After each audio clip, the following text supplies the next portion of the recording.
ঘোষিত মনোনয়নে হাজী আমিনুর রশিদ ইয়াসিনের নাম না থাকায় কুমিল্লা সদর আসনে তার অনুসারীরা কিন্তু বিক্ষোভ মিছিল করছে। আপনারা দেখতে পাচ্ছেন কুমিল্লার প্রাণকেন্দ্র পূবালী চত্বরে টায়ারে আগুন জ্বালিয়ে স্লোগানে উত্তাল করে তুলেছে এই পূবালী চত্বর। আমরা দেখতে পাচ্ছি পূবালী চত্বর ও আশেপাশের এলাকার অন্তত 3টি স্থানে নেতাকর্মীরা জড়ো হয়ে বিক্ষোভ করছেন।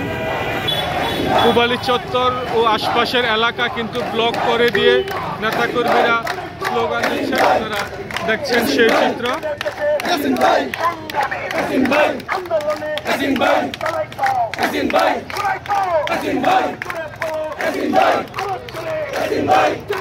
আপনারা জানেন আজকে বিএনপি 237টি আসনে তাদের প্রার্থীর নাম ঘোষণা করেছে, কিন্তু সেই প্রার্থী তালিকায় কুমিল্লা সদর আসনে হাজী আমিনুর রশিদ ইয়াসিনের নাম না থাকায় রাত 10টার দিকে কুমিল্লা পূবালী চত্বরে জড়ো হয়ে আমিনুর রশিদ ইয়াসিনের সমর্থকরা কিন্তু বিক্ষোভ মিছিল করছে।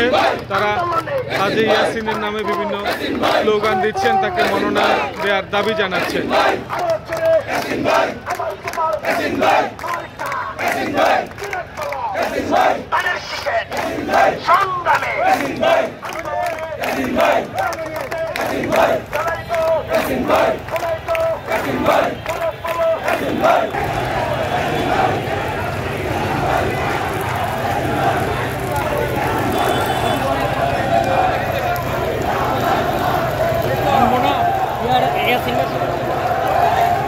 তারা মূলত বিএনপির যে মনোনয়ন ঘোষণা করা হয়েছে, প্রার্থী তালিকা দেওয়া হয়েছে, সেই তালিকার বিরুদ্ধেই বিক্ষোভ করছেন। আপনারা দেখছেন সেই চিত্র। পুরো পূবালী চত্বর কিন্তু তারা দখলে নিয়ে একদম এক প্রকার ব্লক করে দিয়েছে পূবালী চত্বর।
অবৈধ প্রার্থী মানি না মানব না, মানি না মানব না, অবৈধ প্রার্থী মানি না মানব না, ছয় আসনের মাটি, ছয় আসনের মাটি, ছয় আসনের মাটি,